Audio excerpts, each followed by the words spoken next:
In this section, we're going to look at the idea of partial fractions.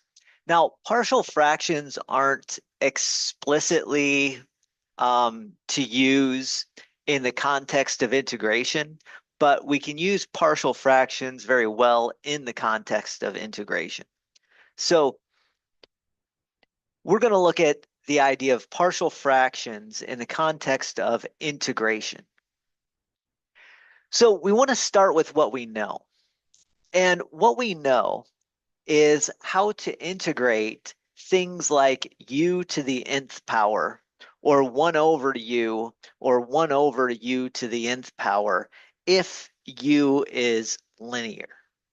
So we know the technique to do that. So u to the nth, we take and raise the exponent by 1, and then have a coefficient of 1 over n plus 1.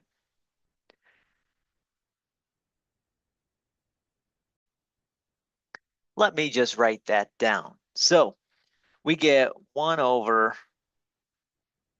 n plus 1 times u to the n plus 1 power.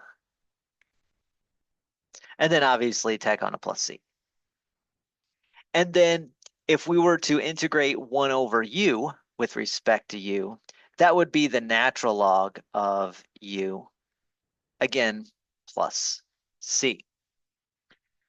And if we were to integrate 1 over u to the nth power, I'd probably think of that as u to the negative nth power and do the same thing as I did above.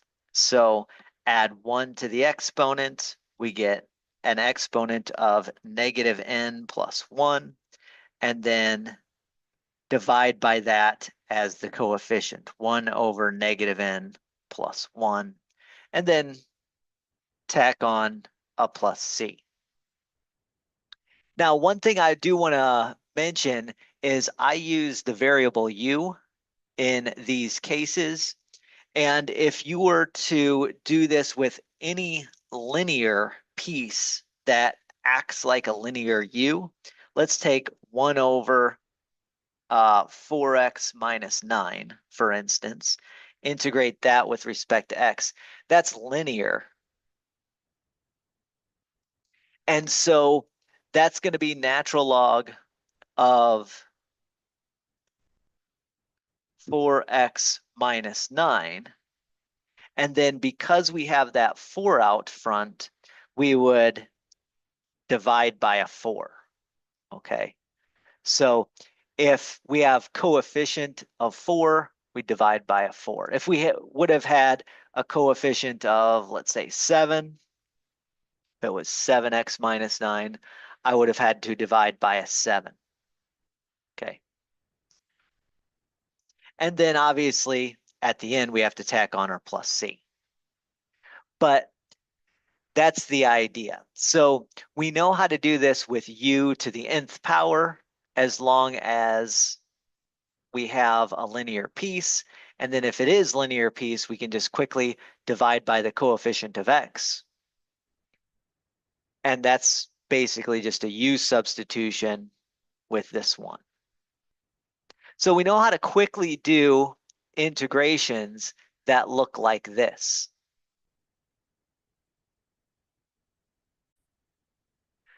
So that's what we know.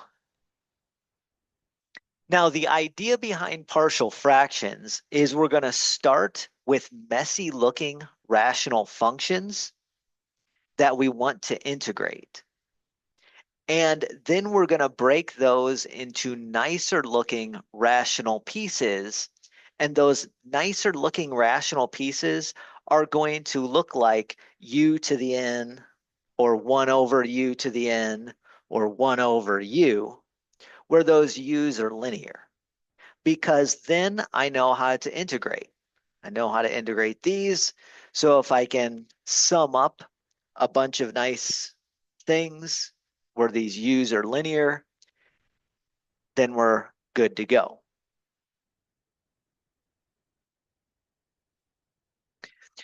Now, before we start doing breakdowns of fractions and messy looking rational functions, Let me start with just an integration with using basic rules. So we're going to integrate 3x to the fourth minus 4x plus 13 plus 7 over 5x plus 1. We're going to integrate that with respect to x.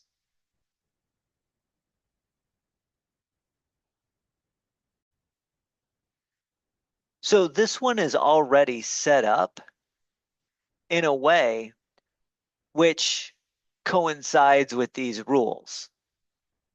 Okay, so it's already set up in pieces that look like this. So I can go ahead and quickly find antiderivative here. We're going to get 3/5 x to the fifth. That's what happens when I raise the exponent on x by 1 and then divide by 5.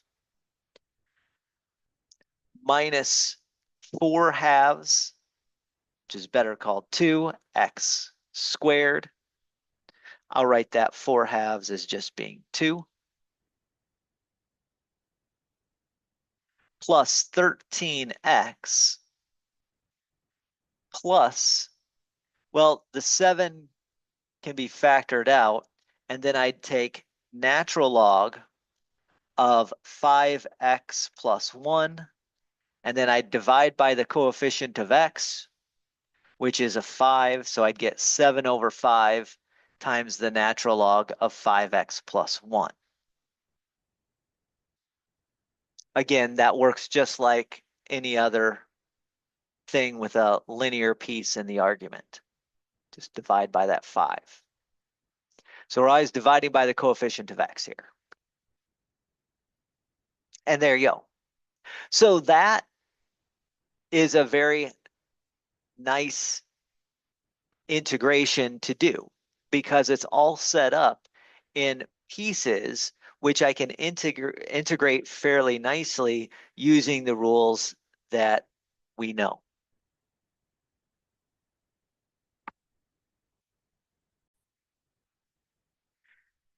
After we know how to do that, then it's a quick step to say, well, what if my fraction is not set up in ways where we can, in the pieces that divide nicely, put it that way. What if my rational expression that I'm trying to integrate is something like x squared plus 3x minus 7 divided by x plus 4? So I want to integrate that with respect to x. Well, the first thing we should notice is that the numerator has higher degree than the denominator. So this is polynomial divided by polynomial. The numerator is x squared plus 3x minus 7. The denominator is x plus 4. The numerator has higher degree than the denominator. So what I'm going to do is I am going to divide.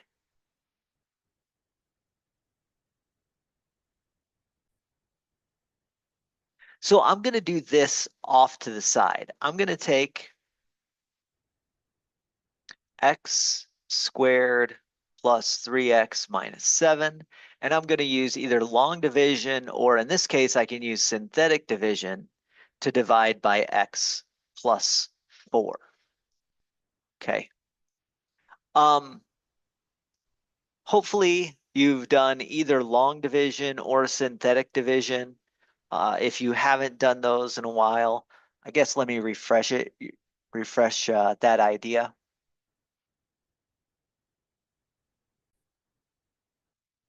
Now this is going to look a little bit goofy because they don't have a lot of nice division symbols in Microsoft Word, but there we go. So basically, we divide this. We put the denominator out front. We put what we're dividing underneath. I put it in a box here. Usually you just see line above that. So I asked myself, what do I need to multiply by x plus 4 to get an x squared. Well, I need to multiply by an x. So then I multiply that times an x plus 4. And I end up getting, oops, I went too far. I end up getting an x squared plus 4x. Now, I subtract that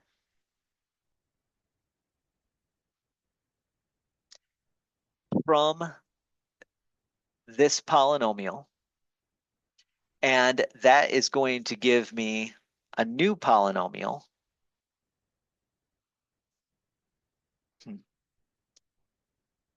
The x squareds cancel each other out, and 3x minus 4x gives me a minus 1x, and then my minus 7 doesn't do anything. So we're dropping down again. Excuse the notation there, but basically we drop down and we get 3x minus 4x gives me minus 1x, minus 7, there's nothing to combine, gives me minus 7. And then I ask, well, what do I need to get to multiply by x plus 4 so that the lead term becomes a negative 1x? And that is simply minus 1. So an x minus 1 is what I have up here.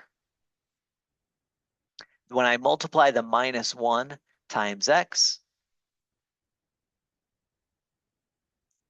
I get minus 1x.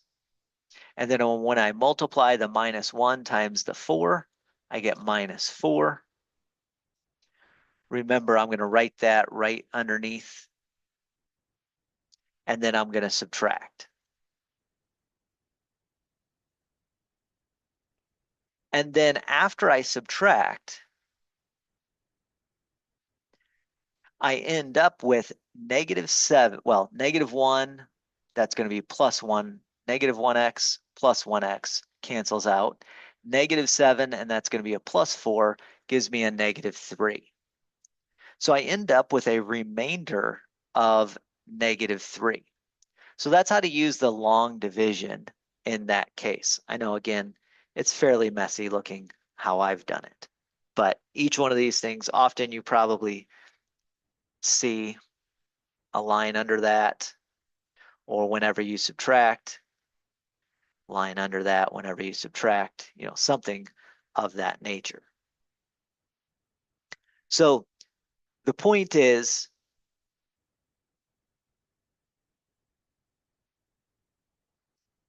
let me actually make that a little bit, oh, didn't do that. So, weird. Okay, sorry. So anyways, the point is, we've done this, and that means that when you divide x squared plus 3x minus 7 by x plus 4, you get x minus 1 minus a fraction. Or you could also say plus a fraction. It doesn't matter how you do this. I said minus because I knew we had a negative 3 over x plus 4. That's what the remainder means, right? Is that if you have a remainder of negative 3, that's of lower degree than the x plus 4 you were dividing by. And so x minus 1 plus negative 3 over x plus 4 is the same thing as x squared plus 3x minus 7 divided by x plus 4. So that's what I do. I say, well, this integration is the same integration as x minus 1 plus a negative 3 over x plus 4. And now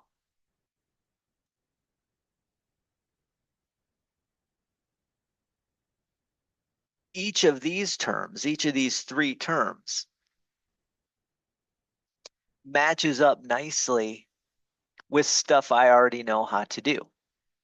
So while this fraction wasn't nice, not with my regular rules anyways. When I divided it, it became nice. So the antiderivative of x is 1/2 x squared.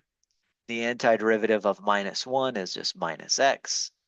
And then the antiderivative of -3 over x plus 4 is going to be a -3 times the natural log of x plus 4. Normally, I would divide by the coefficient of the x, but since the coefficient of the x is 1, 3 divided by 1 is just 1, so I'll just leave it as a 3, or leave it as a -3, in other words. So I took a messy looking rational function, I did some algebraic work to it, and I broke it down into nicer pieces to integrate. And those nicer pieces to integrate were very easy to integrate in this case. And so I just integrated them piece by piece. Again, some people would use absolute values around the argument inside the natural log. I'm using parentheses just for the sake of quickness. So there we go. And all that took us, all of the knowledge we needed is the knowledge of how to divide one polynomial by a polynomial of lower degree. By the way, we can't do anything here when I have -3 over x plus 4 because the polynomial of higher degree is in the denominator. That gives you a hint at how things are going to go.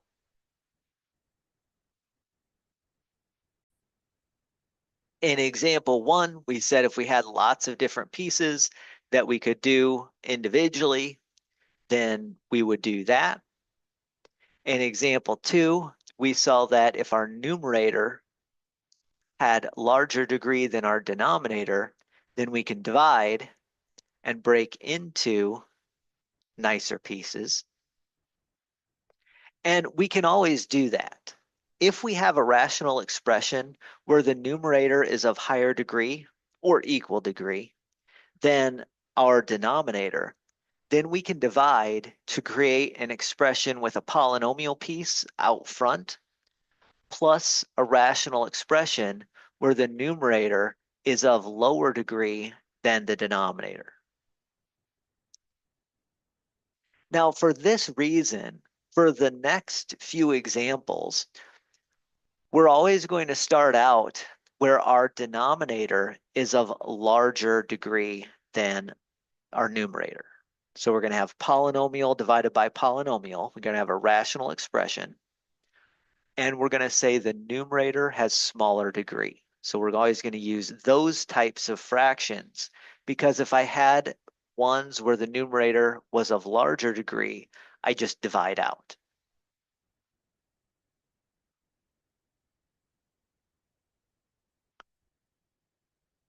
Now, when our denominator is linear, then we use natural log. We integrate 1 over u. We get natural log of u. But what happens when our denominator is not linear? Well, when our denominator is not linear, we're going to use another algebraic tool, and this is the algebraic tool of partial fractions. We break down rational expressions into a bunch of smaller fractions, and those smaller fractions are going to have linear denominators. That's the goal anyways. We want to start with an ugly looking denominator and then break the expression down into nicer pieces to deal with.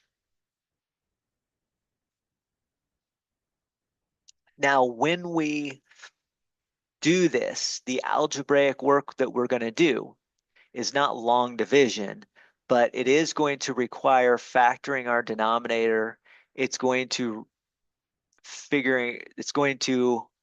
force us to rewrite our one rational expression into a sum of smaller fractions. And then it's going to force us to find the individual numerators to make everything fit well, to make it all fit well or fit right. So let's do an example here. Let's integrate this rational expression using the tools of partial fractions.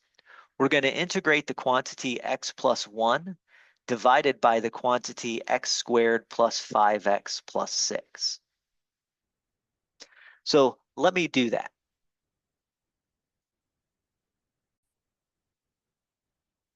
In order to do this, we're going to have to factor the denominator. So we factor x squared plus 5x plus 6. Now, that actually factors into a pretty easy thing. Factors of 6 that add up to 5 are 2 and 3. So I would get x plus 2 multiplied times x plus 3 as that factor. Now that means I can take this rational expression, which has smaller degree in the numerator than denominator, and I'm going to write that as a sum of two fractions, one of which has x plus 2 in the denominator, and the other of which has x plus 3 in the denominator. And I just need to figure out what the numerator is. And it turns out if I am in this case, where I have my denominator factoring into a product of distinct linear pieces, then I can know that the actual summation here will just have a real number over x plus 2 plus a different real number over x plus 3. And I'll call that a and b for now. So I know that this is going to be possible for some choice of a and some choice of b. So I just need to figure out what a and b are.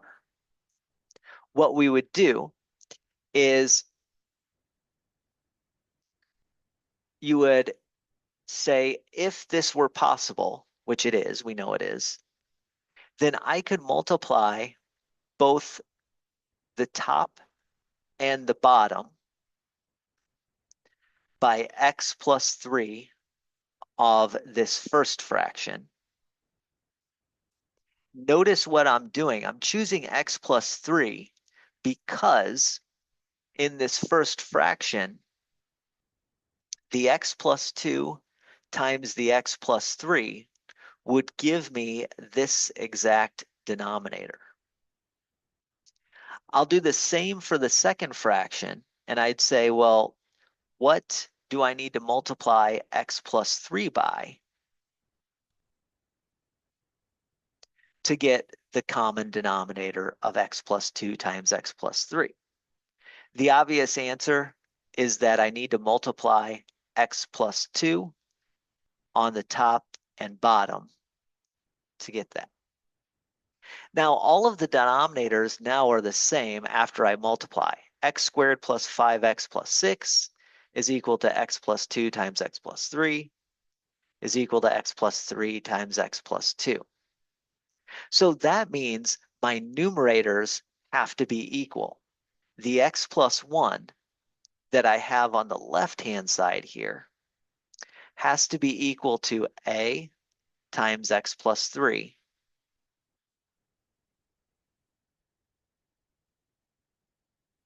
plus b times x plus 2.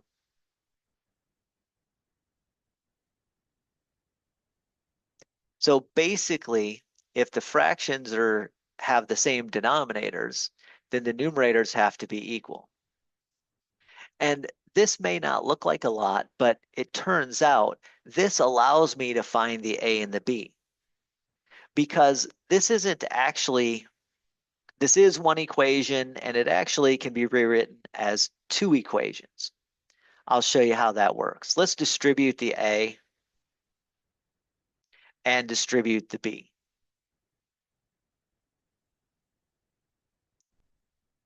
And normally how we rewrite it is this. Now, this actually gives me two different properties with the A and the B. So we're going to create two equations. So the first equation is the one that gives me the coefficient of x's.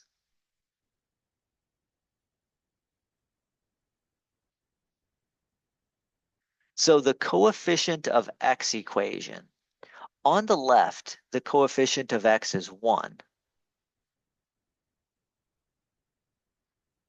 On the right, the coefficient of x is going to be a plus b.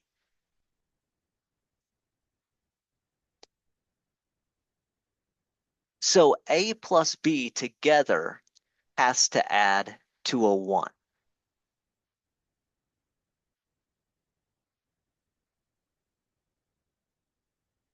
Now, the reason for that, the reason that the 1 and the 3a and the 2b aren't going to play into the coefficient of x is because we'd have to combine like terms, and the constants are not like terms with the x terms if I'm adding.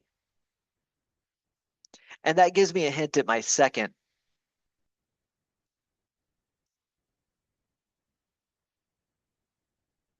is the constant equations. So the constant equation, on the left I have also 1, just this one. But on the right I have 3a plus 2b. So I know that 3a plus 2b has to be equal to 1. This gives me a pair of linear equations that I can solve for a and b. Now, we can solve in a variety of different methods. One method is the elimination method. The elimination method would say, well, let's multiply this first equation by a -2. I get -2a minus 2b is equal to -2. The second equation, let's leave alone. That's 3a plus 2b equals 1. And then we add the two equations together.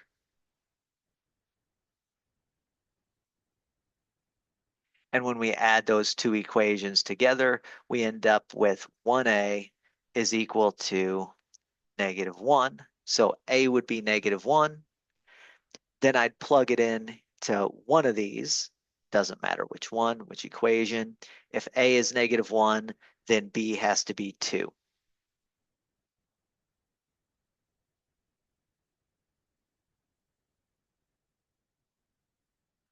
So a is -1, b is 2. So that's one way. That's using the elimination method.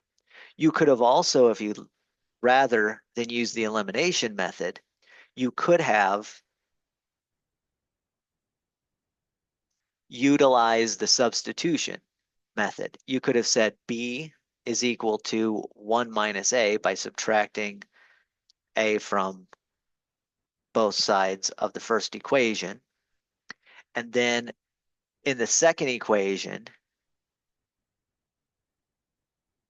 you could have replaced the b with 1 minus a.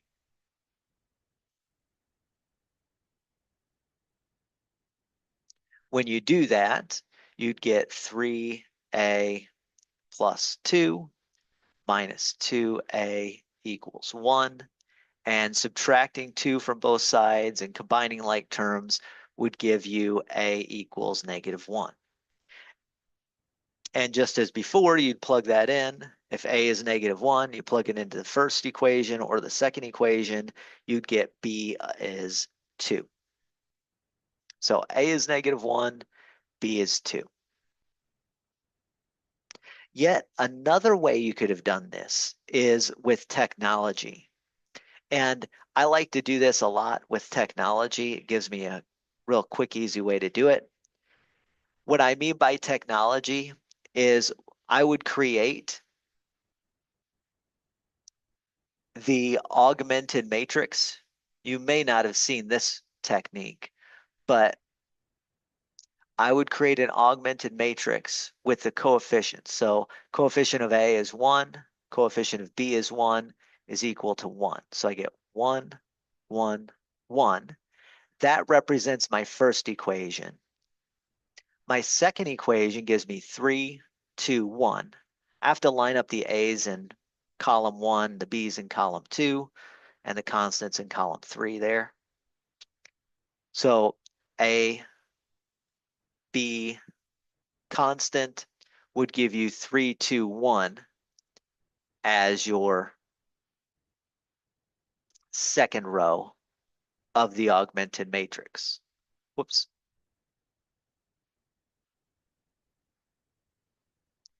And if you do something called taking a row reduced echelon form of that matrix, this is something that you can type into your calculator. I won't do that right now, but I will show you how to do that on like a separate video to do the RREF on your TI-84. What you're going to do is you're going to get a row reduced echelon form that is 1, 0, -1, and then 0, 1, 2.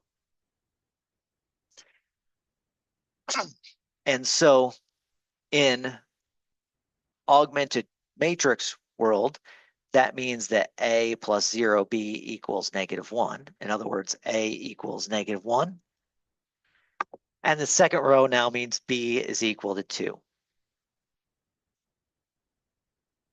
And again, plugging those in, you'll figure out how it works, or you'll see that it works. Excuse me, you'll see that it works. So whichever method you use, whether it's substitution, whether it's elimination, whether it's using the row reduced echelon form of an augmented matrix, you end up with A is -1 and B is 2. That was the goal. Remember, we started with this trying to figure out what A and B were. Now I know that A is -1 and B is 2. That means my original integration, the one we started with, is the exact same integration as taking -1 over x plus 2 plus 2 over x plus 3. I think I'm going to rewrite that with a negative with the 1.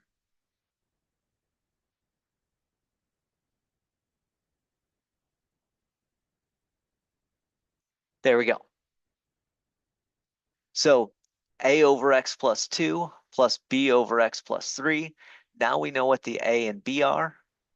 And now we have this rational function, this rational expression, rewritten as being identical to one we can integrate nicely.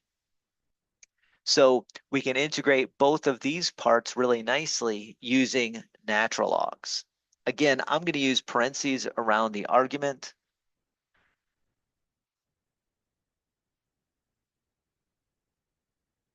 You may want to use absolute values around the argument.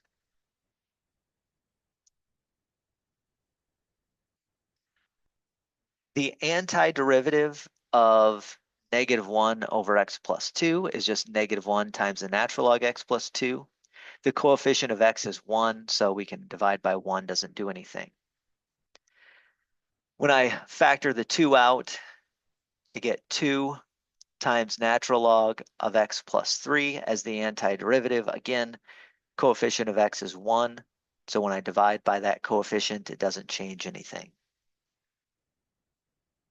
So my final answer is that the antiderivative of quantity x plus 1 divided by the quantity x squared plus 5x plus 6 is equal to negative natural log of x plus 2 plus 2 times the natural log of x plus 3 plus any constant that we want to add. Again, this part is the quick part. The harder part is setting up this and solving for the a and the b. This in general is going to be how it works, although we're going to see what happens later. We're going to see what happens when our factoring isn't quite as nice.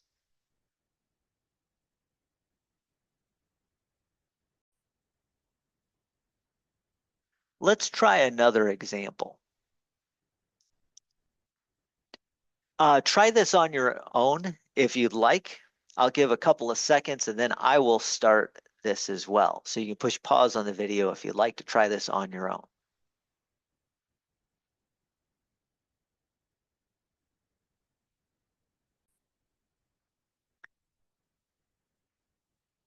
So as I do this, what I'm going to do is I'm going to first notice that degree of numerator is smaller than the degree of denominator. So I don't need to do any long division here.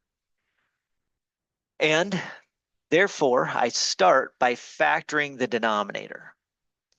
Now, x squared minus 8x plus 12. Factors of 12 that add to a negative 8 are negative 2 and negative 6. So if I take x minus 2 times x minus 8, that's going to give me x squared minus 8x plus 12. They are different factors. So since they're different factors, the way I'm going to set this up is I am going to take something, I'll call it a, over x minus 2, plus another thing, called it b, over an x minus 6. And I know that is going to have to equal 7 over x squared minus 8x plus 12. If you think about forcing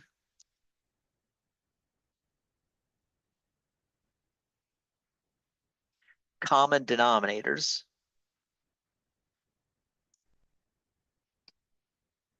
I would have to multiply the a over x minus 2 by x minus 6 divided by another copy of x minus 6. And to get common denominators in the second denominator, what I'd have to do is I'd have to multiply by x minus 2 over x minus 2. Now I have common denominators. Therefore, the numerators have to be equal. I'm going to set this up in one step. 7 is going to have to be equal to ax minus 6a.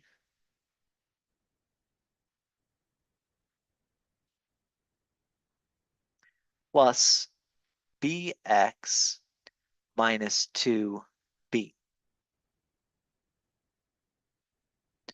Now, if I'm combining like terms, what's this mean for the x's? Well, the left-hand side, I have no x's. Therefore, if I'm looking at the coefficient of x equation, ax plus bx better add to 0, which means a plus b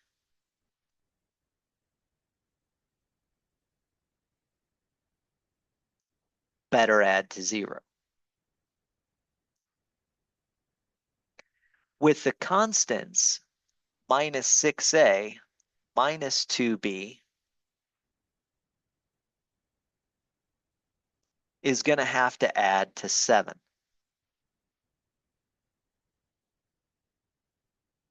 So again, the coefficient of x on the left-hand side is 0.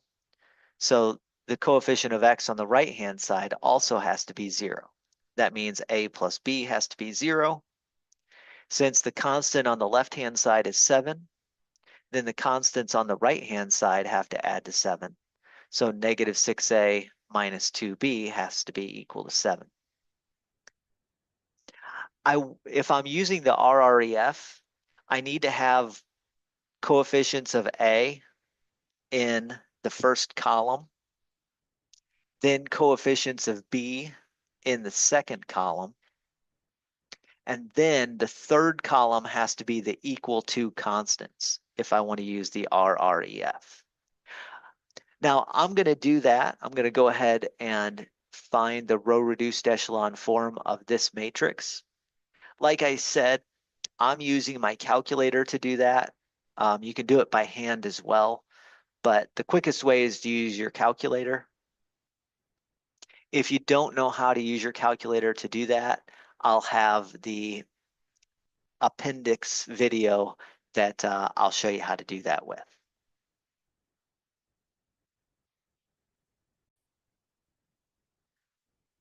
So when it's all said and done, I ended up with 1, 0, negative 1.75, and then 0, 1, and then positive 1.75. You can check that on your own. If you plug in negative 1.75 for A and positive 1.75 for B, they do add to 0. And then if you take 6 times negative 1.75 minus 2 times a positive 1.75, you I'm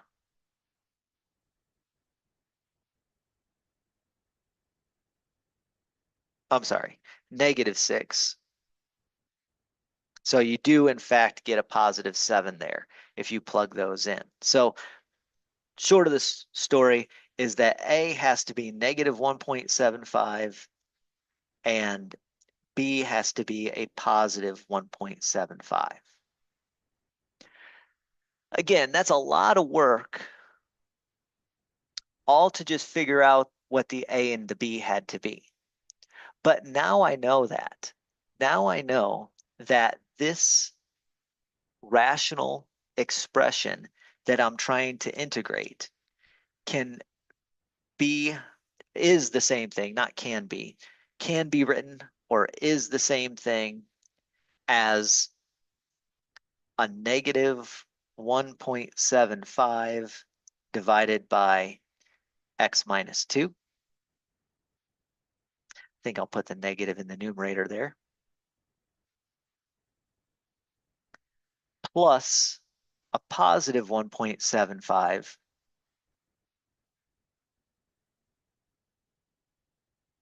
over x minus 6.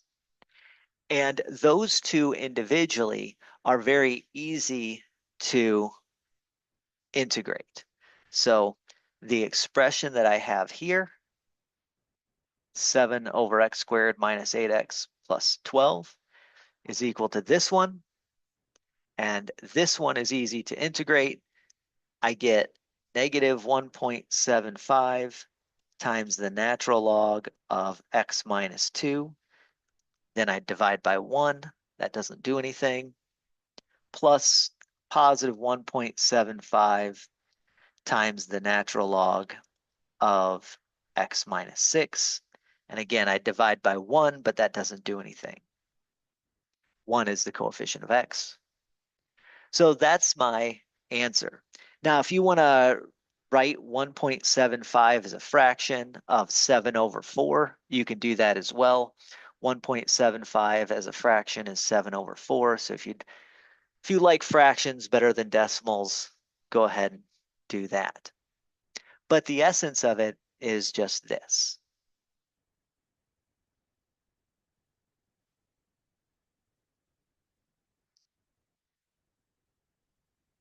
Obviously 1.75 as a decimal ends, so that's kind of a nice decimal to deal with. Sometimes if we want to be precise and our fraction is ugly, then we might want to write things as fractions or mixed numbers or whatever you like. Either way is fine with me. Now you'll notice that I put the a over the x minus 2 and the b over the x minus 6.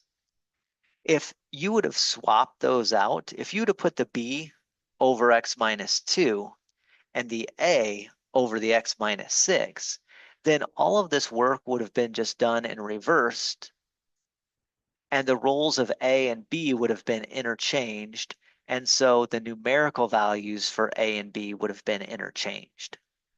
So regardless of which one you write first, if you put the a over the x minus 2, or if you put the a over the x minus 6, you'll get the exact same answer in the end, just your roles of a and b will be reversed. I wanted to point that out because oftentimes when people go through and solve this, if they factor and they write the x minus 6 first and the x minus 2 second, then their a and b may be flip-flopped from my a and b.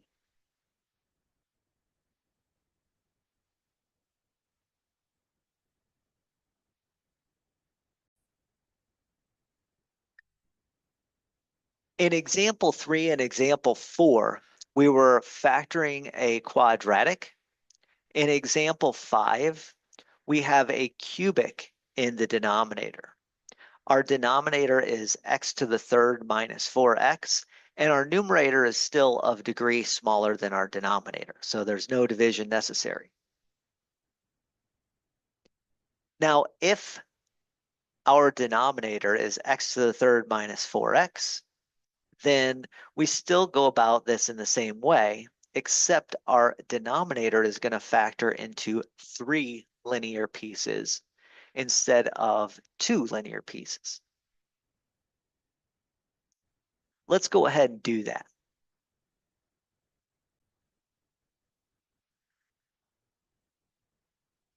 We want to rewrite this rational expression into a piece where, or to multiple pieces where the denominators are linear.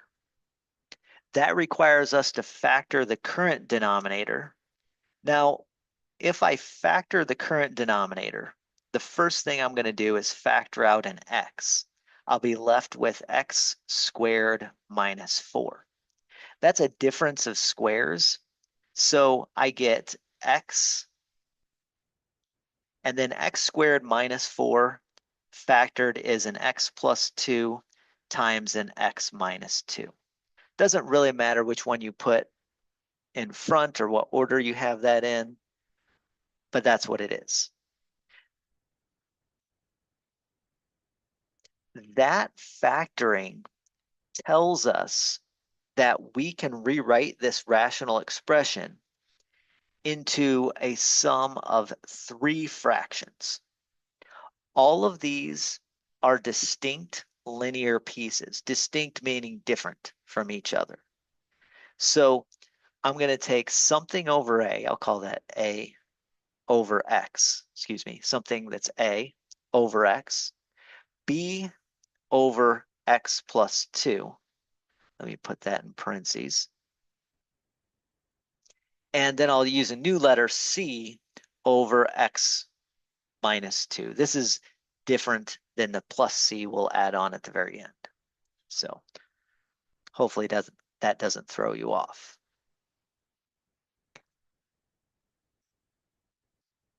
I'm not going to write down every single thing in this case, but I want you to notice that if I want a common denominator for this first fraction, I would have to multiply the top and the bottom by both x plus 2 and x minus 2.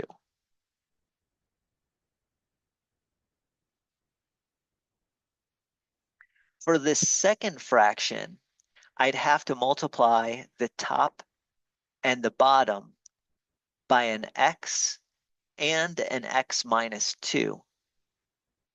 And for the third fraction, I'd have to multiply both the top and the bottom by both an x and an x plus 2.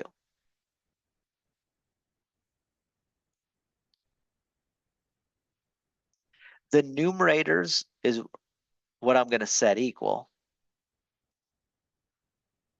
I'm just going to write that down.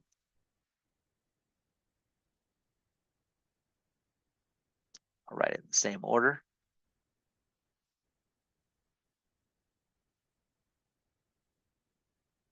So A times x plus 2 times x minus 2 plus B, I'm going to have to multiply by x and then an x minus 2. Notice it's x minus 2, that's the one that's missing. And then the C, I'm going to have to multiply by an x and an x plus 2.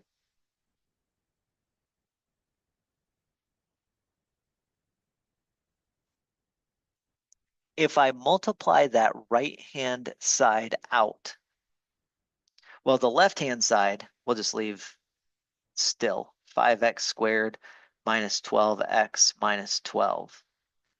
The right-hand side, x plus 2 times x minus 2 would be x squared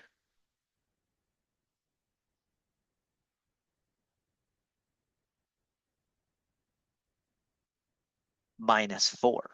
Okay, that's what you get when you take x plus 2 times x minus 2. So I'm going to get an ax squared minus 4a.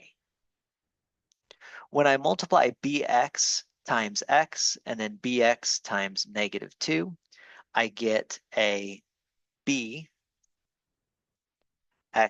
squared minus 2bx.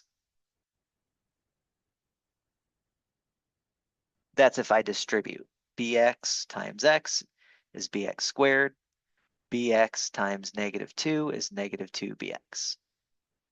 Cx times x is cx squared.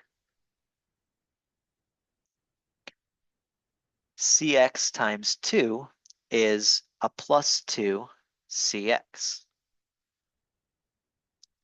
Now previously, I had the coefficient of x equation and then the constant equation. Now I'm also going to have a coefficient of x squared equation because obviously I have an x squared. So there we go. So let's look at the x squared terms. Ax squared, bx squared, and cx squared on the right have to combine to give me 5x squared on the left. So that means A plus B plus C on the right have to add to 5 on the left. Coefficient of x. Well, there's no x times A, but there is a minus 2b times x and a plus 2c times x. So I get minus 2b plus 2c on the left-hand side as coefficients of x. And on the right-hand side, the coefficient of x is negative 12.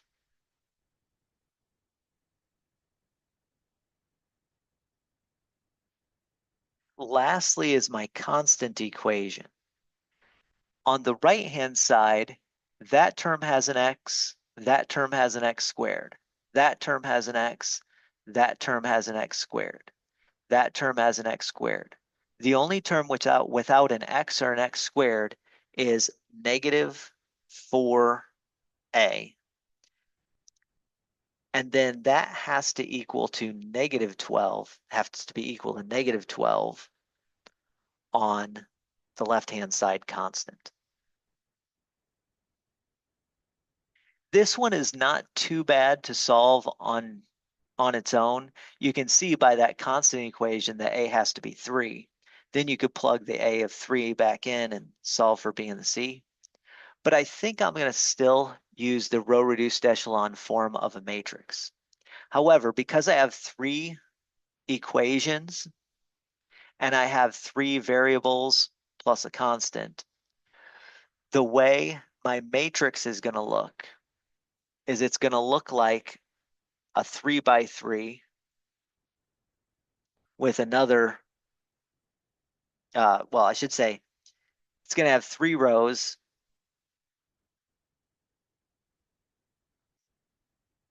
And 4 columns. The first row, let's put set as my coefficient of x squared equation. I'll write A as the first column, B is the second, C is the third, and then my constant is my last. So I'd get 1, 1, 1. That's A plus B plus C is equal to 5. My second equation, there's no A, so I'll put a 0 as the coefficient there.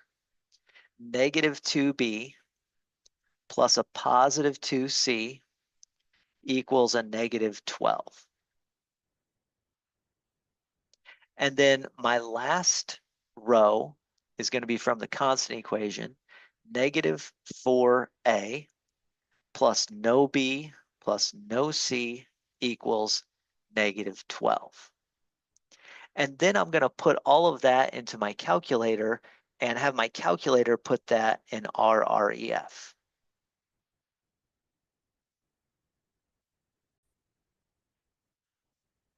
Again, check out the tutorial video on that if you want to see how that's done. So what we end up with is this really nice matrix. And in the first 3 rows, in the first 3 columns, we get 1s on the diagonal, 0s elsewhere. And then lastly, we get 3, 4, negative 2. And what this means is that the coefficients that we were looking, or excuse me, not the coefficients, but the A, B, and C we were looking for an A which is 3, a B which is 4, and a C which is negative 2.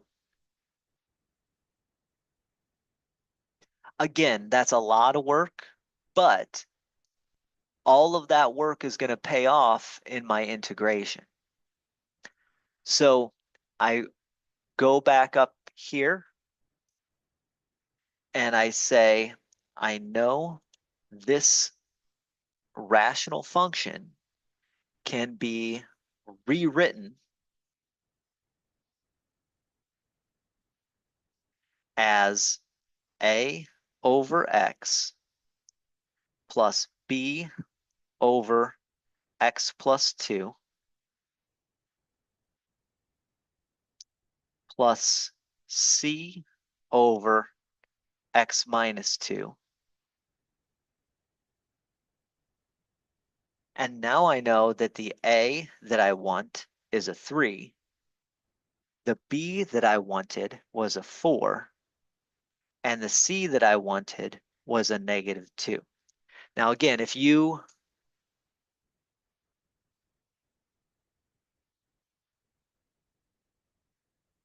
when you factored, if you put the A over the X plus 2 and the B over the X and the C over the X minus 2 or the C over the X, and then your A's, B's, and C's would be slightly different, but they'd all give you that same answer in the end.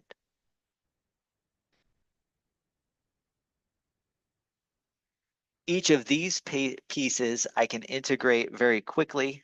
The first piece is 3 times the natural log of X. Once again, I'm using parentheses instead of absolute values. Then we go 4 times the natural log of X plus 2. Again, I would be dividing by a positive 1, my coefficient of X, but that doesn't do anything. And then minus 2 times the natural log of X minus 2. And then plus any constant that we want. Again, be careful, this plus C is not the same thing as the value I was using here. If that confuses you, then just use a different letter down here rather than a C. Usually that doesn't confuse people though. So that's what we get. We take a rational expression, we rewrite it into something that's easier to deal with, and then in these pieces I can integrate individually. I do want to mention a couple of things. a lot of times people will rewrite this again using the rules of natural logs. So the rules of natural logs, if you remember, any numerical value out front, you can take this 3 and say that's the same thing as natural log of x cubed. This is the same thing as natural log of x plus 2 to the 4th. This is the same thing as natural log of x minus 2 raised to the negative 2 power. And then when you add natural logs, that's like multiplying the arguments inside. So there's a lot of different ways to rewrite this. If you ask AI to integrate this, or if you ask some specialty software, they might give the answer back in a very different way. They may give the answer, for instance, as, oh, I don't know. Let's do x to the 3rd inside the natural log times x plus 2 raised to the 4th, again inside that argument, and then divided by x minus 2 raised to the 2nd power. And these things, this answer, the one I wrote here, and this answer are equivalent using the rules of natural logs. So natural log of x to the 3rd, natural log of x plus 2 to the 4th. When you add 2 natural logs, you can multiply the insides. And then a minus, you can either divide, or x minus 2 to the negative 2, you put x minus 2 to the positive 2 in the denominator. So there's lots and lots of different ways to rewrite this. I would suggest most of the time, just keep it simple. Leave it as 3 times natural log of x, 4 times natural log of x plus 2, minus 2 times natural log of x minus 2, and then plus any constant that we want. So there you go. I want you to notice that in these ones that we've been factoring, they've always been factoring into distinct linear pieces. We're going to see what happens if we don't have that property in the next example.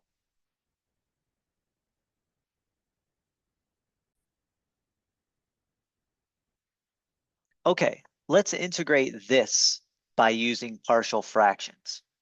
We have the rational expression whose numerator is 4x minus 5 and whose denominator is x squared plus 6x plus 9. So 4x minus 5 in the numerator, x squared plus 6x plus 9 in the denominator, and we want to integrate that with respect to x.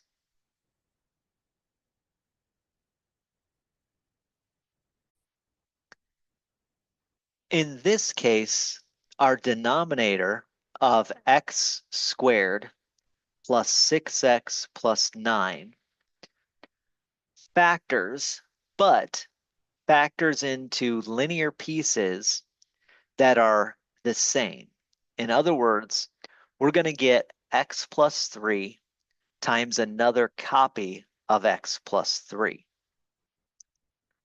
Now, this is not as nice as our previous cases. It's really nice when we have distinct linear factors, but this one's still perfectly fine. I just have to understand what fractions I need to add. Now, if I add fractions, one of which whose denominator is x plus 3, and another of which whose denominator is x plus 3, it doesn't work out nicely because things are ambiguous. The A and the B are going to be ambiguous. So what we do in this case, if we have a repeated linear factor, we write one linear factor raised to the 1st power, and then our second linear factor, we're going to raise that to the 2nd power.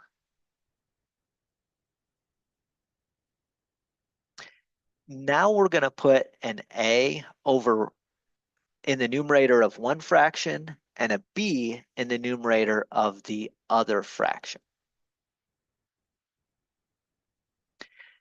To get common denominators with this initial fraction, we'd have to multiply by x plus 3 over x plus 3.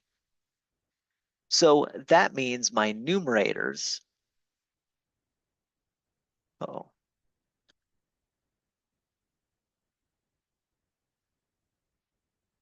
excuse me.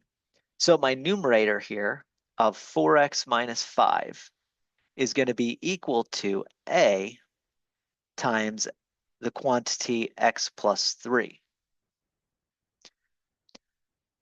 Now, interestingly enough, x plus 3 squared is in fact, like we just said, x plus 3 times x plus 3 is in fact the denominator that we already wanted. So what I've done is I've said this thing is like a real number over x plus 3 plus another real number over x plus 3 squared. Well, x plus 3 squared is already the denominator I want, so I just need b there. I don't have to multiply by anything on top and bottom. That gives me this equation. Numerators, therefore, have to be equal. 4x minus 5 has to be equal to ax plus 3a plus b. There's no x squared equation, but there is an x equation.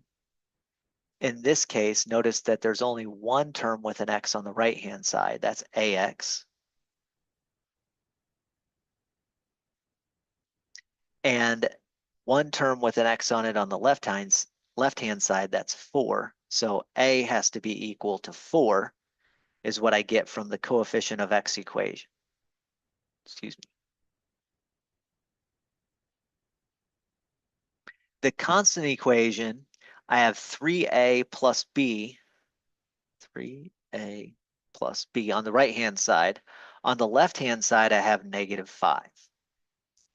Now, if we want to do the RREF, we could take, in this case, a 2x3 matrix, take RREF, get another 2. This one is just as easy just to say, well, A has to be 4, and then plug in A. You get 12 plus B has to be -5, so B would have to be 17. But, excuse me, -17. But you could also do the RREF thing as well. The first equation gives you 1 as your coefficient of A, 0 as your coefficient of B, and then 4 as your constant. The second equation gives you 3, 1, -5. When you take that to row reduced echelon form, you get 1, 0, 4, and then you'll get 0, 1, -17. So 3 times 4 minus 17 gives me the -5 that I'm looking for.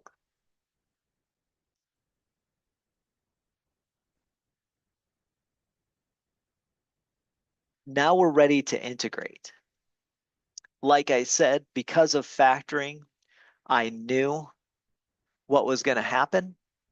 I knew that this rational expression is going to look like a real number over x plus 3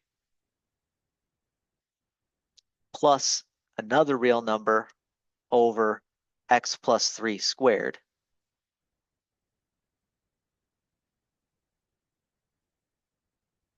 And now I know that the number over the x plus 3 was a 4, and the number over the x plus 3 squared was a -17. Now don't get too much in a rush. This one, 4 over x plus 3, integrates with natural log, but integrates as natural log.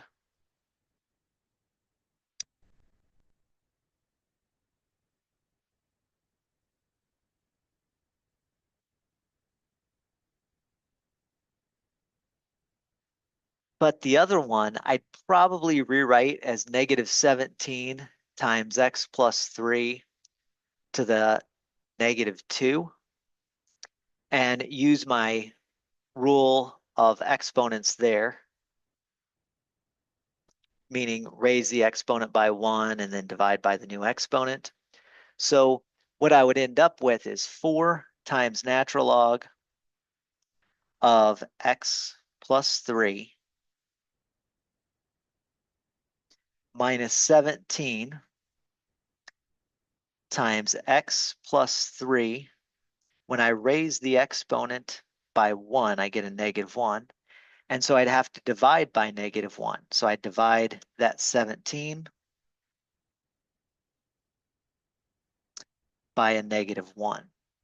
Now, you're going to see, obviously, you already see, I'm sure, what happens here. Negative 17 over negative 1 becomes a positive 17.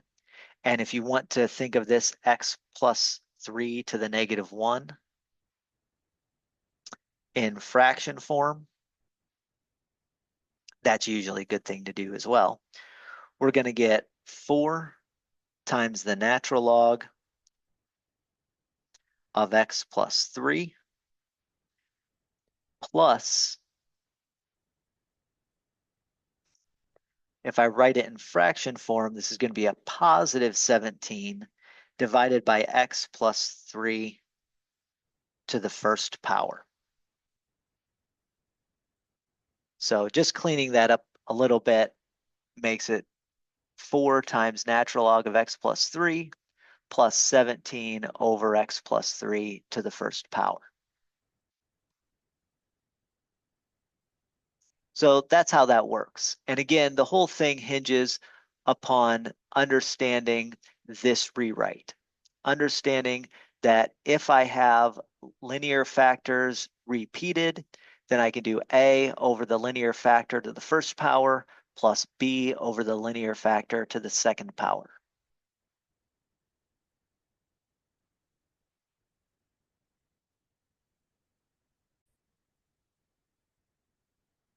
Let's try another one. We want to integrate the rational expression 2x divided by denominator of x squared minus 14x plus 49. We integrate that with respect to x. If you would like to try this on your own, push pause. After a couple of seconds, I will do the problem on this video.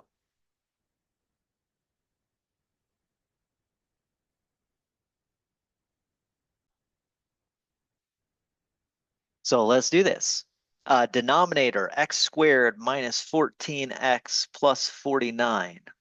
That factors into x plus 7. I misspoke here. X squared minus 14x plus 49. Excuse me, I knew something was going on. X minus 7 times another copy of x minus 7. So that means my original rational expression in there can be rewritten as something, some real number over x minus 7 plus some other real number over x minus 7 squared. The first, in order to make the denominators equal, the first fraction, we'd multiply top and bottom by an x minus 7. So we get 2x equals a times on top and bottom x minus 7. Plus the second fraction, I wouldn't have to multiply by anything. So I just get a plus b. So that means 2x is equal to ax minus 7a plus b. And once again, this is a quadratic, so there's no coefficient of x squared equation, but coefficient of x equation, on the right, I have just a. On the left, I have 2, so A has to be 2. The constant equation, well, on the left, the constant is 0. On the right, the constant is negative 7A plus B. Now, if A is 2, it's pretty easy to see that B has to be 14. So if A is 2, B is 14. If you wrote it in this row reduced echelon form, remember, we have to have A's being in the first column. So I do, first equation would be 1A plus no B is equal to 2. In the second column, I'd want to put that 0 on the right-hand side so that I have negative 7A plus 1B is equal to 0. If you do the row reduced echelon form, you get 1, 0, 2 as the first row, and then you get 0, 1, 14 as the second row. So again, A would be equal to 2, and B would be equal to 14. You don't have to always do the row reduced echelon form. I'm just trying to show that and emphasize that if you need it. So if you need it, especially in problems which are more elaborate, then it's nice to have. But on this one, I would have probably just plugged in 2 for A and then solved for B and saw that B was 14. In any case, all this means is that when we integrate 2x over the quantity x squared minus 14x plus 49, that is the same as integrating a over x minus 7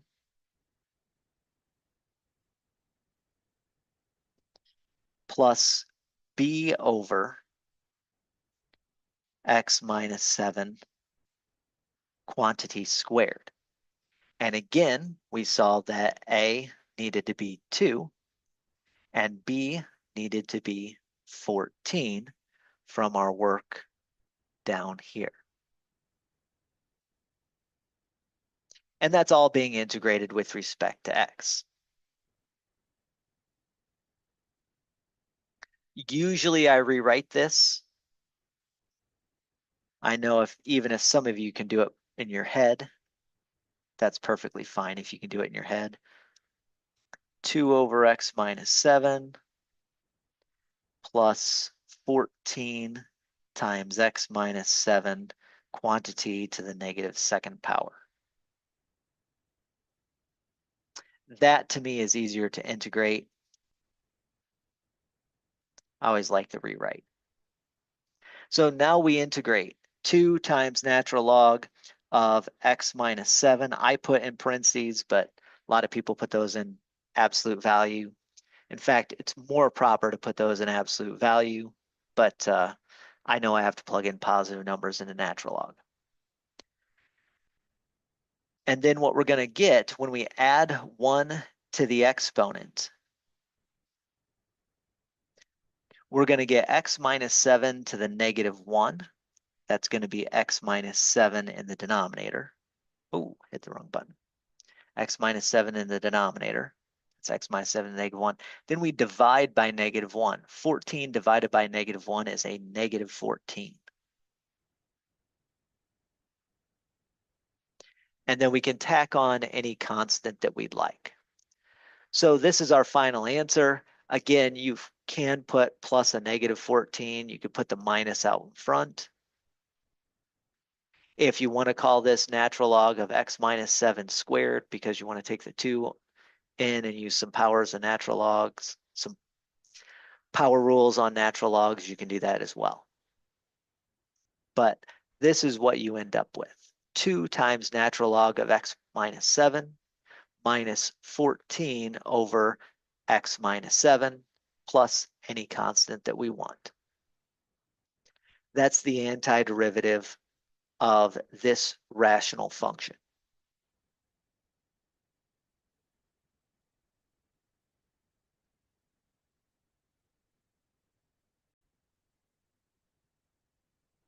Let's do another example. Here we have an integration of a rational function. That rational function is x squared plus 3x minus 4 over the polynomial x to the third minus 4x squared plus 4x. So this is a cubic polynomial in the denominator. Obviously, a quadratic in the numerator. You could push pause and think through how you would factor this and then how you would set up the smaller fractions that you want to break this into. So I'll give you a couple of seconds there and then I'll do it on my own.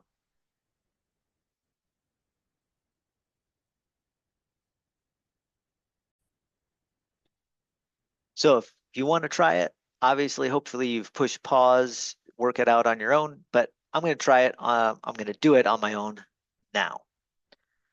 So we got x to the third minus 4x squared plus 4x. The first thing I'm going to do is factor out an x. That'll leave x squared minus 4x plus 4. That x squared minus 4x plus 4 breaks down into x plus, excuse me, not x plus, x minus 2 times another copy of x minus 2. So I get some factors. I get a pair of repeats and one that's distinct from the rest. It may be obvious to some, it may be very unobvious to others of how to put these together. Basically, what you're going to do is you're going to put x, the distinct one, as one denominator, then x minus 2, the second distinct one, as the second denominator, and then x minus 2 squared, or x minus 2 times another copy of x minus 2, as the third denominator.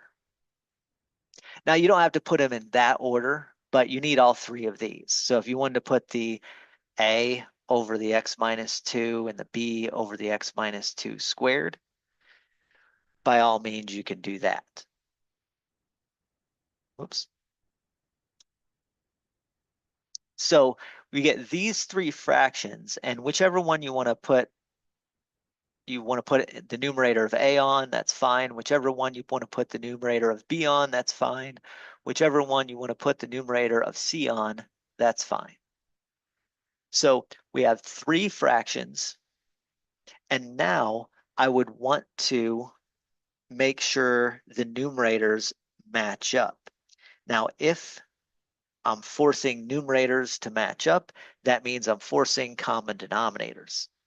What a would have to do, this fraction a over x, to get a common denominator, a would have to multiply by x minus 2 times another copy of x minus 2. So this first fraction, we need to multiply top and bottom by x minus 2 squared. The second fraction, the b on top and bottom, would have to multiply times one copy of x and one copy of x minus 2. Because we already have one copy. We need a copy of x minus 2, another copy of x minus 2, and a copy of x to get a common denominator. I think I'm going to do it that way.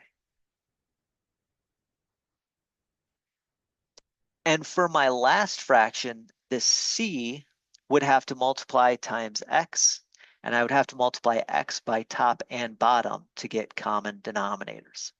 So if I took a times x minus 2 squared, I'd get x minus 2 squared on top and bottom.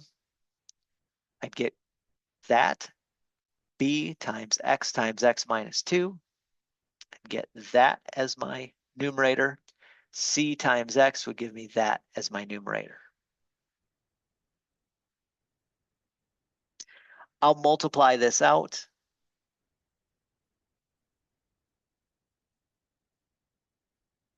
X minus 2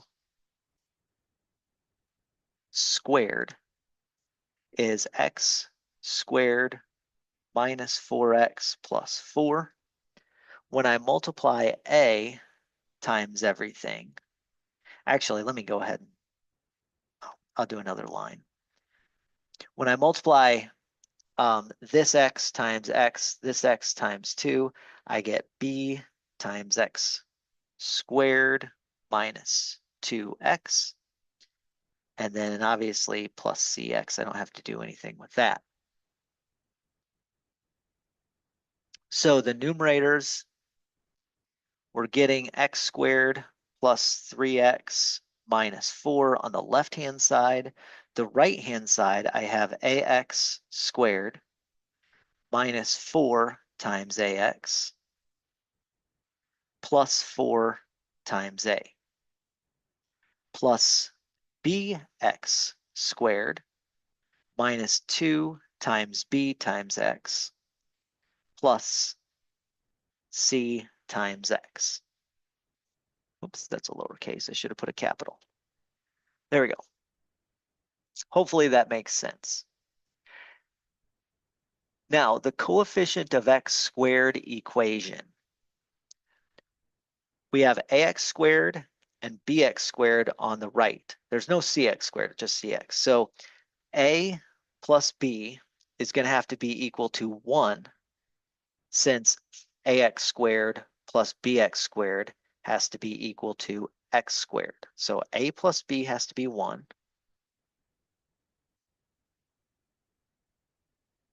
As far as the coefficient of x's go, we have negative 4a times x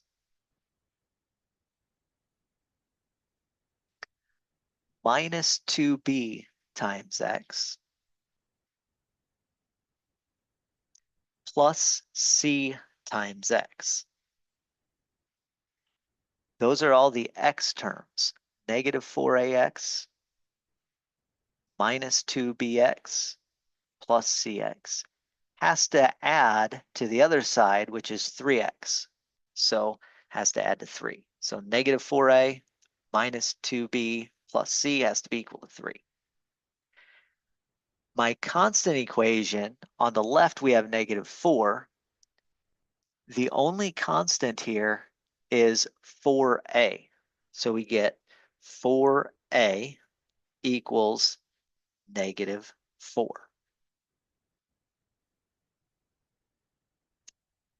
This one you can actually do pretty quickly. A is negative 1, plug that in. B is 2, plug in those two and find your C. So you can do this by hand really quickly if you want. You can also use the row reduced echelon form. The first equation gives you 1, 1, 0 equals 1. 1a plus 1b plus 0c equals 1. The second equation tells you negative 4a minus 2b plus 1c has to add to give you 3. And then the last equation says 4a plus 0b plus 0c has to be equal to negative 4. So whether you want to just use some logic or use RREF, either way is good to go. Again, if you just want to use straightforward logic and substitution, this last equation gives me an a of negative 1. When I plug in negative 1 here, add 1 to both sides, you get b is 2. And then if A is -1 and B is 2, that would mean C has to be 3 from this middle equation. But you can also check that by doing RREF of this matrix.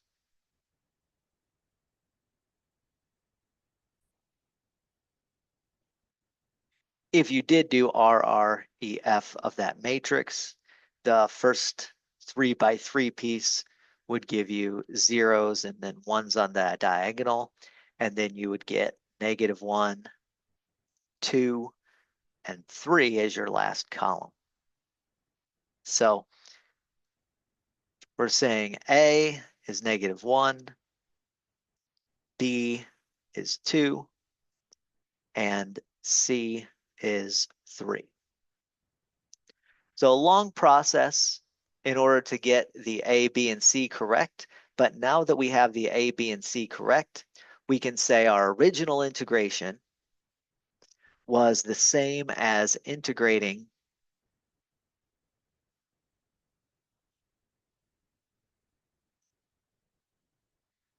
A over X plus B over X minus 2 plus C over X minus 2 quantity squared with respect to X. And now we know that A here should have been -1. B here would have been 2. And C here would have been 3. Once you've done things like this last term a lot, then you can do it all in your head. I'll do this one in my head. -1 over X, that's negative natural log of X. Again, probably should use absolute values there. I just wrote it in parentheses because that's easier to type. 2 times the natural log of X minus 2 is what you get with the second term. Again, I would divide by 1 as my coefficient of X, but that doesn't do anything. And then, oops.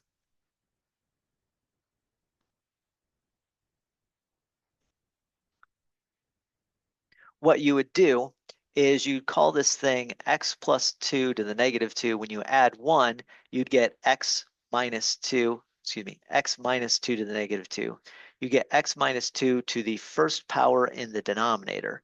And then you'd have to divide by -1. Dividing by -1 would turn that 3 into a -3. And you can rewrite it as plus a -3 or -3 over X minus 2. And then, like always, we tack on any constant that we want. So we tack on any plus C that we like. Again, that plus C is different than this C. This C was the number I was looking for, but this C is just some arbitrary constant of C. If that throws you off, use a different letter down here. But that's the final answer. So the final answer is negative natural log of X plus 2 times the natural log of X minus 2 minus 3 over X minus 2 plus a constant. And the key part there was how we broke it up. So breaking this up into A over X, that's a distinct piece. X minus 2, that's another distinct. And then I have another copy of X minus 2, so I go X minus 2 squared in the denominator. So that factoring and that breaking up was the key part. That's kind of combining examples 3, 4, 5, 6, 7 there, those ideas.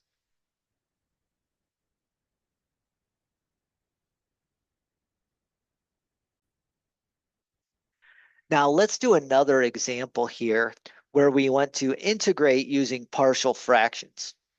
In this case, I've already factored the denominator.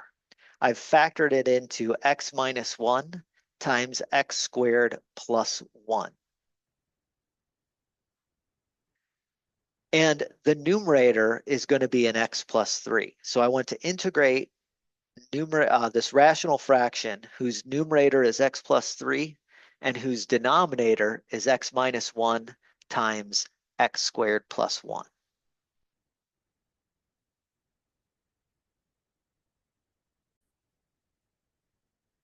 If we want to break this down, we have to do it in a different way than what we've done before. The reason is when I go to factor this denominator, the x minus 1 is its own linear piece. But the x squared plus 1 does not factor over the real numbers. If I could factor it over the real numbers, I would here. Even if it were ugly real numbers, I'd go ahead and do it. But x squared plus 1 does not factor over the real numbers. It actually factors only over the complex numbers. When I want to integrate, that's not very nice to use complex numbers. So I have to leave this as x squared plus 1 because it doesn't factor over the real numbers. And that kind of is a little bit, that stinks a little bit because that means one denominator is going to be x minus 1 and the other denominator is going to be quadratic. And I don't like quadratic pieces. Well, at least I don't yet.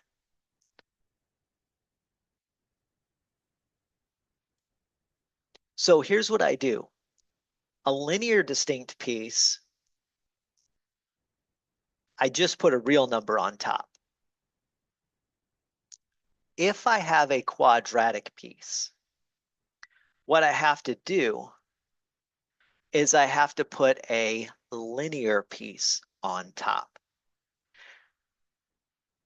Just a fact that I want to mention here is that if I start with a if I start with a polynomial over the real numbers, it will always break into linear and quadratic terms over the real numbers.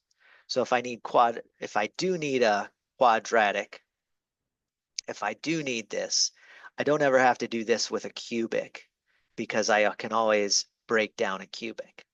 But quadratic, I might not be able to.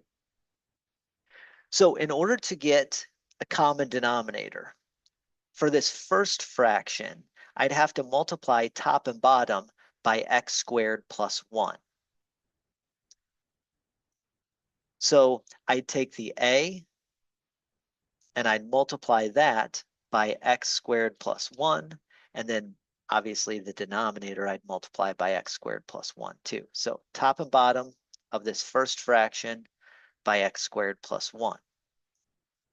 And then I'd have to take bx plus c, and on the top and bottom of this fraction, I'd have to multiply by x minus 1.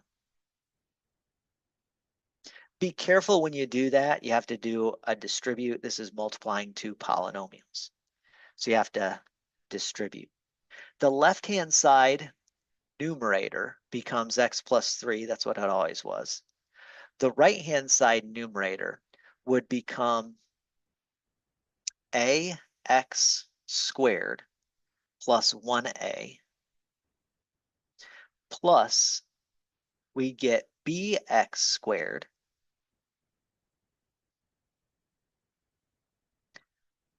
minus bx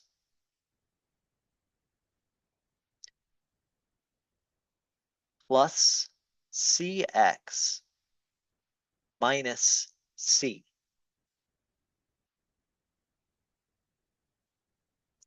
When it's all multiplied through.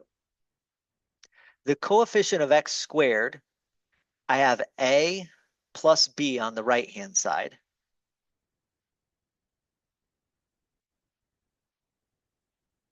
And on the left-hand side, I don't have any x squared, so that's just a 0. The coefficient of x. Well, I have minus bx plus cx. So coefficient of x is going to be negative b plus c.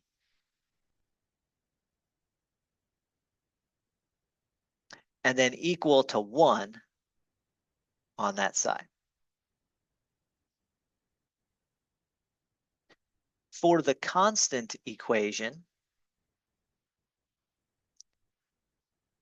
I'd have a minus c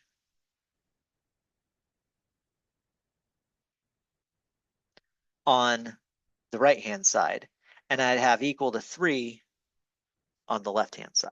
So when I write that down, again, I usually use, if I'm using RREF, I like to write the constants on the right and my variable pieces on the left. Now, this one, again, you can do by hand. It turns out if you add all three equations together, the b's will cancel out, these c's will cancel out. You'll be left with 2a is equal to 4. So that means a is 2.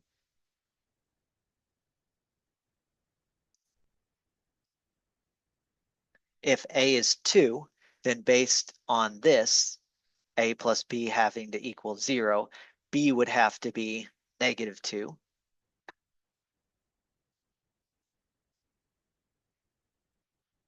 And if a is 2, then this last equation means that c has to be negative 1.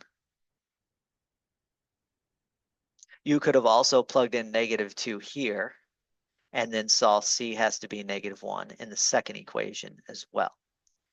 But basically, if that's what you get if you do it by hand, if you did it by using the RREF, you do 1, 1, 0, 0. A plus B plus 0C equals 0. 0A minus 1B plus 1C would have to be equal to 1. That's the second equation. And then 1A, 0B, negative 1C is equal to 3. That's the third equation. And then you'll get the standard RREF.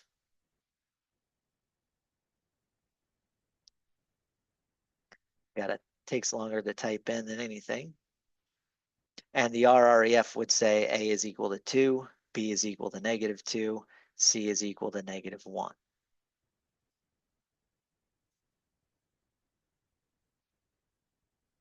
So that's what we get.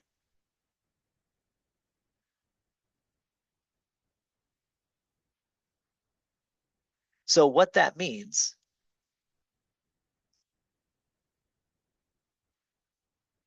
is that this rational expression is the same thing as this rational expression,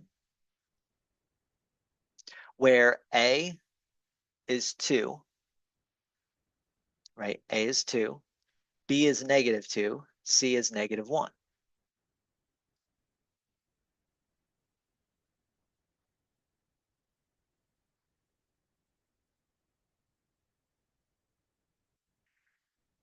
Now, this first fraction is easy to deal with. This second fraction, it takes a little bit more algebraic work. So it's not terribly hard. So I'll go ahead and do it this time. Actually, what you would do is you would, in this case, and I only know this because I've done this before, you'd break it into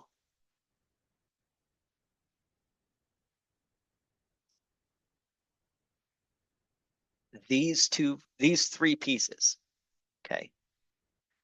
And then I integrate each of those three pieces. Now, I'm going to integrate those three pieces separately. So if I integrate 2 over x minus 1, I know how to do that.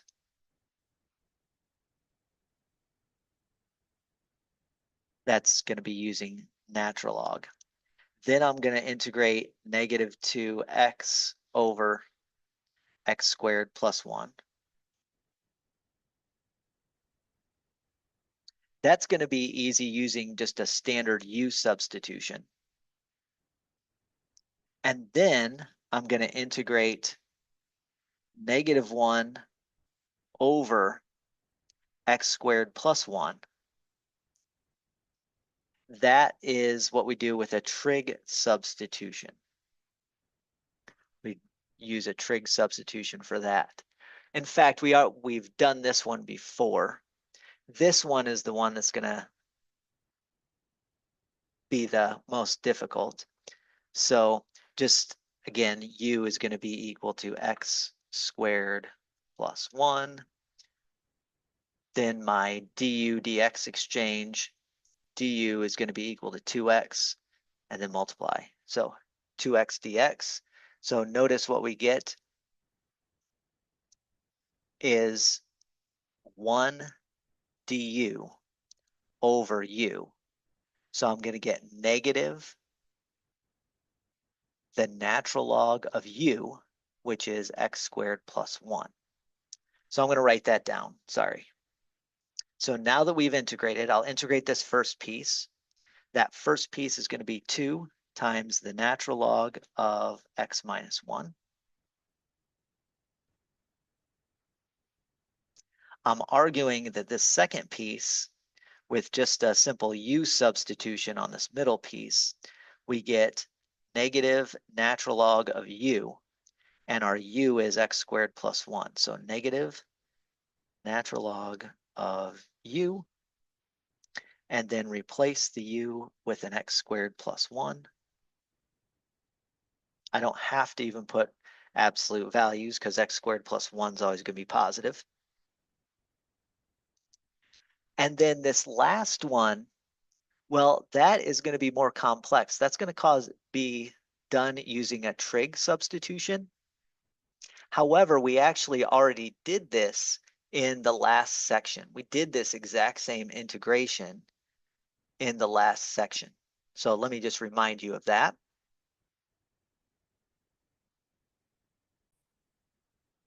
In example 9, in the last section, we found that when we integrated 1 over x squared plus 1, we got the arctangent of x, or the inverse tangent of x, obviously plus any constant that we want. So if you want to go back and look at where that came from, go back to the trig substitution section. But we ended up with arctan in example 9 of that last section.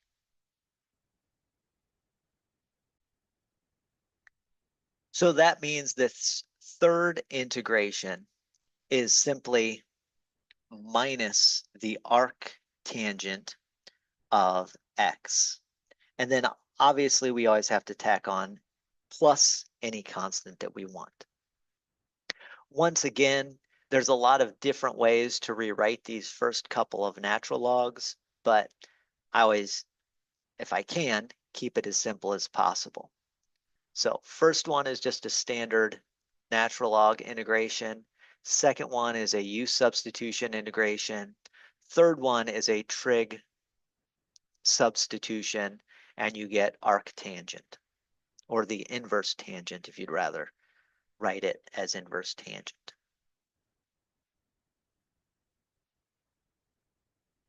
But there you go. Again, key thing there was that with the factoring, when we had a quadratic that we couldn't factor, we put a linear as our numerator and the quadratic as our denominator. And with the linear piece, we need a coefficient to the x and a coefficient of the constant.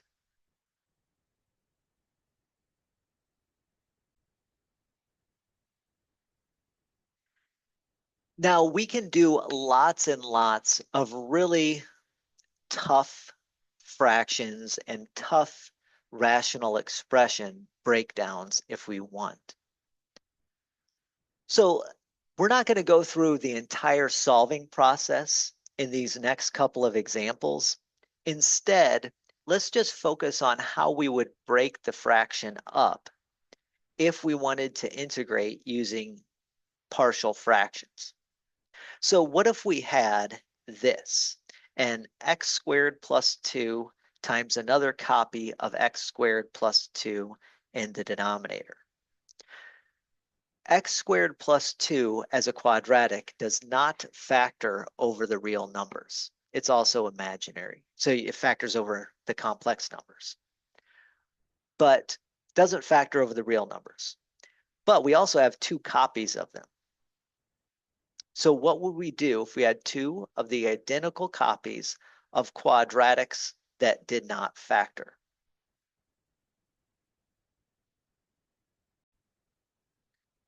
Again, this is like a combination of the previous example, that's example 9, with repeated factors. So what would happen is you would set this up as first denominator is x squared plus 2. And since we have a repeated factor, the second denominator would be x squared plus 2, quantity squared. What would the numerators be? Well, the numerator in the first one would have to be a linear piece, so something like ax plus b. And in the second one, it would also be a linear piece. It would be something like cx plus d. You can imagine that this would be fairly cumbersome to figure out the a, the b, the c, and the d. You can use matrices and row-reduced echelon form of matrices to do that. That makes your life a lot easier, but it's still fairly cumbersome. So that's the breakdown, and I'll just leave it at that. We won't go through solving this entire problem.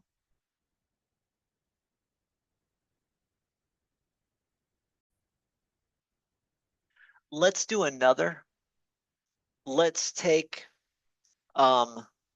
and let's say we want to integrate this rational expression, 3x squared minus 6x plus 13, over, in the denominator, we have x plus 3, we have x minus 4, quantity squared, and we have an x squared plus 18. That x squared plus 18 is a quadratic that does not factor over the real numbers. So let's think about what the fraction structure would be. We're not going to solve this whole thing. We're just going to set up the fraction structure. Try to do this on your own if you want by push pause on the video, because on the video, I'm only going to give a couple of seconds, but you probably need longer than that to solve on your own.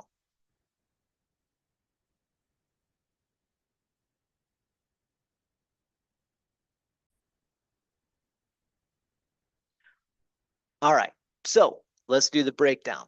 We have one linear factor that's not repeated of x plus 3. So that's going to be an a over an x plus 3. That's going to give me that type of a fraction in my breakdown. Then I have 2 copies of x minus 4. So I'm going to get a b over an x minus 4. And then I'm going to get a c over an x minus 4 quantity squared. So since there's 2 copies of that, I'll do that. By the way, if there was a third copy, I'd have to do a d over an x minus 4 to the third power. So in this case, the last part of the denominator, the last factor, is a quadratic that does not factor over the real numbers. So that gives me an x squared plus 18 in the denominator. Since that is a quadratic, I'd have a dx plus e, or I'd have a linear piece in the numerator. So that's my breakdown. Again, a over x plus 3 plus b over x minus 4 plus c over x minus 4 squared plus dx plus e divided by x squared plus 18. So that's the entire breakdown. And then you'd have to solve for A, B, C, D, and E. That would be a very cumbersome process. It's very doable. It just takes a while. And then you'd have to integrate each piece individually. So that's the basics of how to set up and use partial fractions here. Again, I know I didn't give any examples, but if you did have an x minus 4 raised to the third, then what you would have done is you would have just added another fraction of x minus 4 to the third power. You'd have put a d over there, and then that coefficient would have become an e, and that coefficient would become an f. And again, it doesn't matter the order you write these in. You could have swapped up any of these letters and swapped up the order for any of those letters. I just added 2 there, so I'll leave what I have. Again, it'd take a long time to set up all of our equations. We'd have an equation for an x to the fourth, an equation for an x to the third, an equation for an x squared, an equation for an x, equation for a constant, and then we'd have to solve them all. So there we go.